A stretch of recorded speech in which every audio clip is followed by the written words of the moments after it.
What is up, guys? Welcome back to the channel.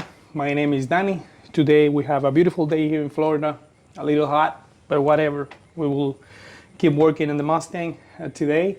And yeah, we have another project in the garage. So now I'm a real car enthusiast because we gotta have two projects at the same time. If you're a car enthusiast, you probably you'll know that I'm right. So let me move this thing out of the way and we will start working on the Mustang.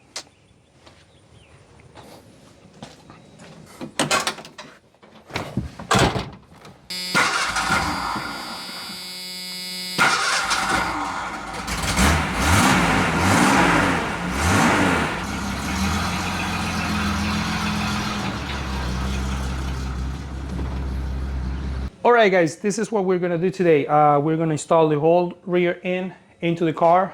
It's a 9-inch rear end from Quick Performance. I assembled this thing on the last video. If you guys didn't check it, go and check it. Really well made, in my opinion. Everything fit like it should. And this is all the parts that we're gonna use to accomplish the task. Let me give you a closer look. So this is the rear end. I ordered it with the brakes and everything. And one thing that I wanted to mention is the brakes. I ordered it from them because it was like $500 cheaper than just buy the kit separate. So that's why I ordered that.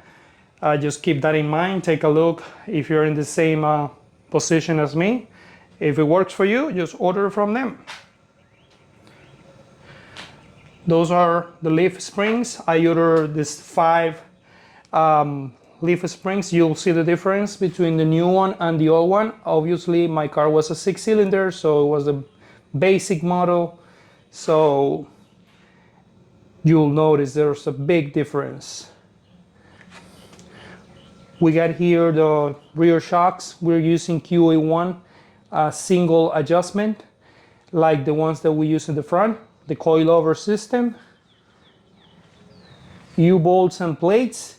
As you see, the old rear end was a little thinner than the new one, so that's why we're gonna replace the U-bolts and plates. And this is the Shackle kit from Scott Drake. So that's what we're gonna use today. So let's get into it. Alright guys, sorry for the mess down here. The old rear end was leaking really bad. So the plan is this, for today. We're gonna slide the rear end into the place on the dolly. We're gonna install the leaf springs in the back and going under the rear end and jack it up one side at a time, install the leaf springs in the front, and repeat the same process with the other side. So we don't have any tools right now to jack it up, put it in place like with no risk. So we're gonna use what we got right now. Let's see what happens. All right, we're getting ready to install the first leaf spring. Those are the bushings. I don't know if this is necessary, but I'm gonna add a little bit of grease here to get it in easier, and if we need to take it out, it'll be easier too, because when I remove the old ones, it was a little tough.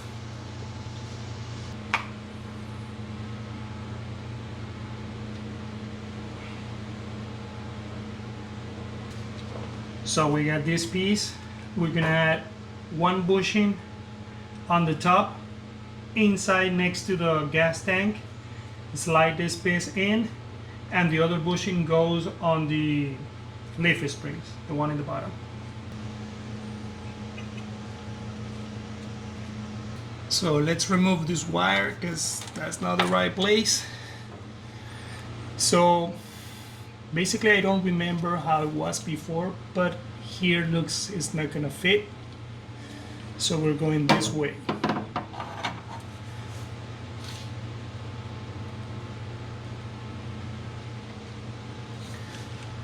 Okay, now we can add the other one. on the other side. It's not going in. Okay, we got the first one in. Now we're going with the bottom ones. Install this. Then we're gonna install the leaf spring. Let me go get it. So basically the leaf springs will come with a bushing already installed. That's the one that goes to the front. So we're gonna fit that. It's heavy. Let's see. Under the rear end. Oops.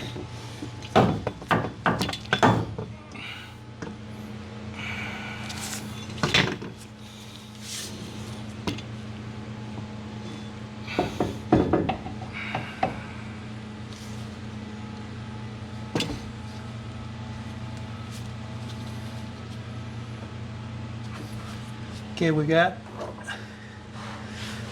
the leaf spring in place.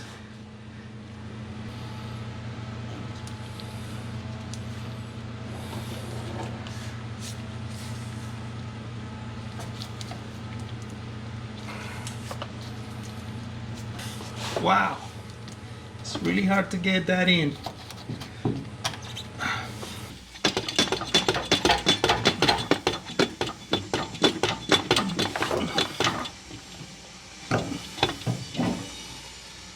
Yeah, let's remove it and install the bushings outside. Let me add a little bit of grease here.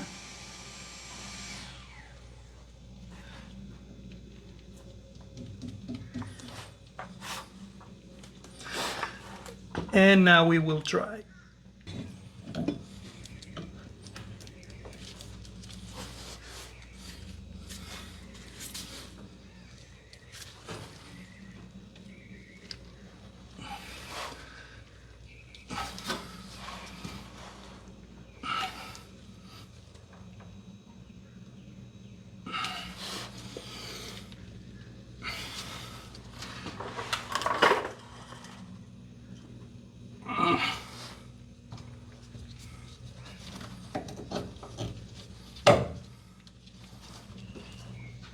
Okay, we got it.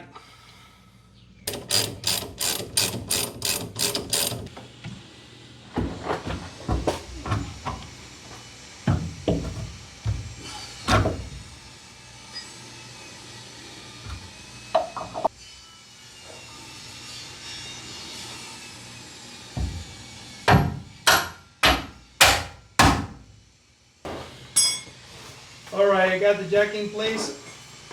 Let's see if we can make it happen.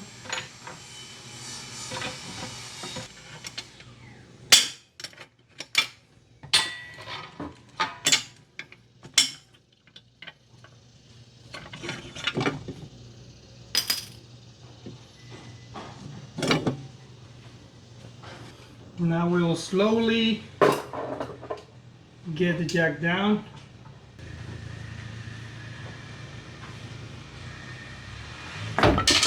Oops. Okay, we got it in place.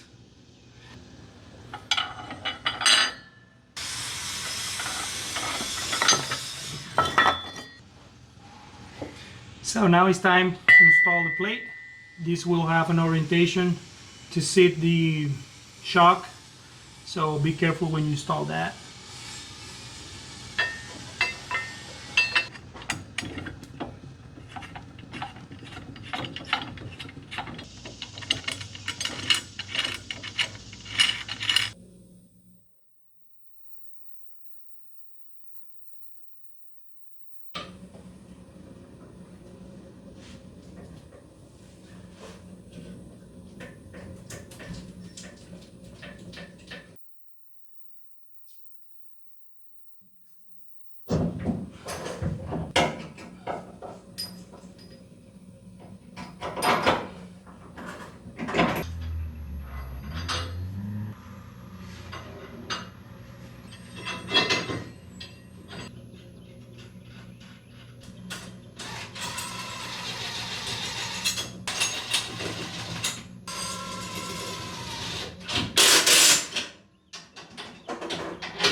Alright guys, we're testing how everything fits before proceed to the installation, and we had to do this, add some weight, because jacking up the leaf springs, it will get loose that jack stand before we reach the height.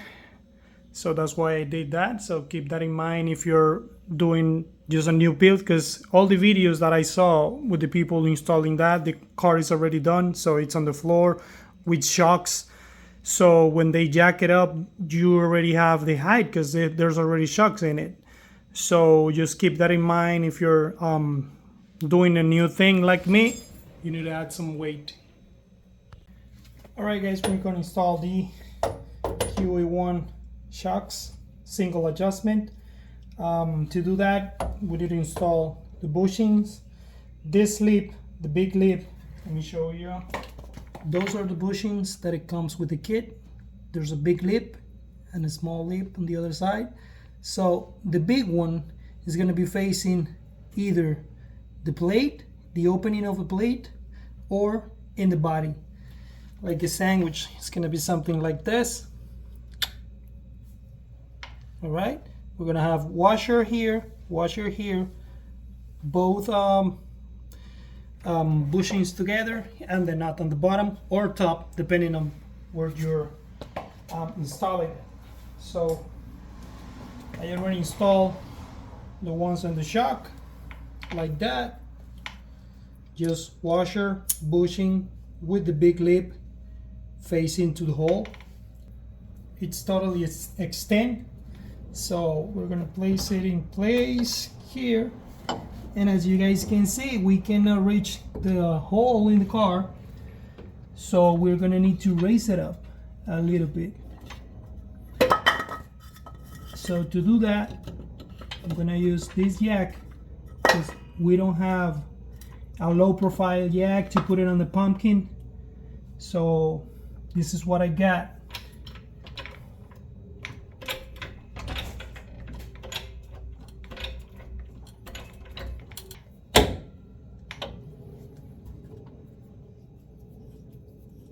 I'm going to place the adjustment facing down, that way we can adjust anything from the back in the future. So we're going to add the bushing and the nut with the washer. Remember, the big lip goes to the hole.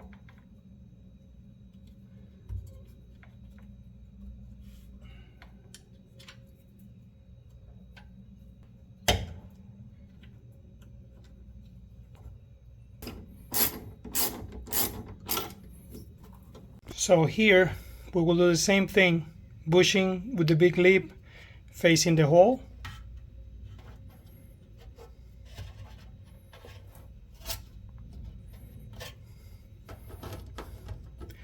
Washer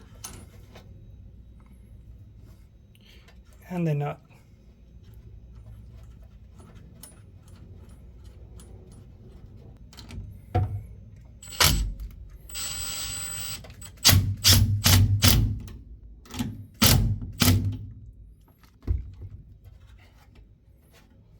Yep, we're good.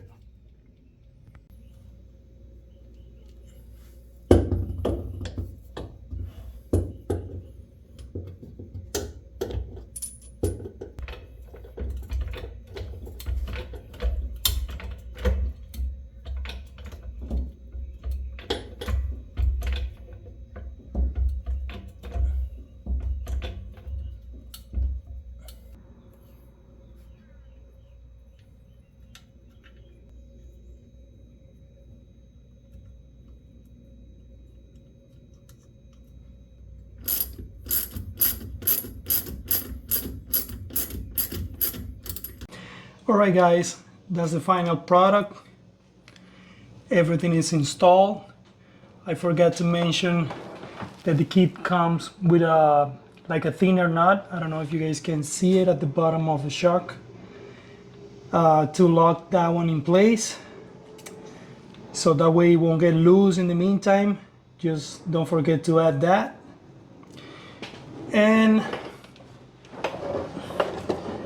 We got the adjustments. In my case, this is a single adjustment. There's another one that comes with double knobs. So I'm gonna use the setup for nice riding handling, which is just 6 clicks. So 1, 2, 3, 4, 5, 6.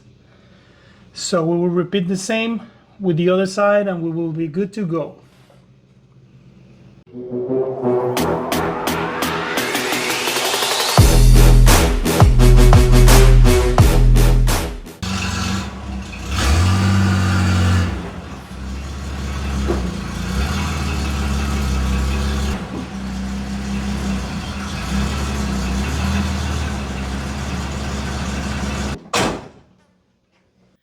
Alright guys, that's all for today.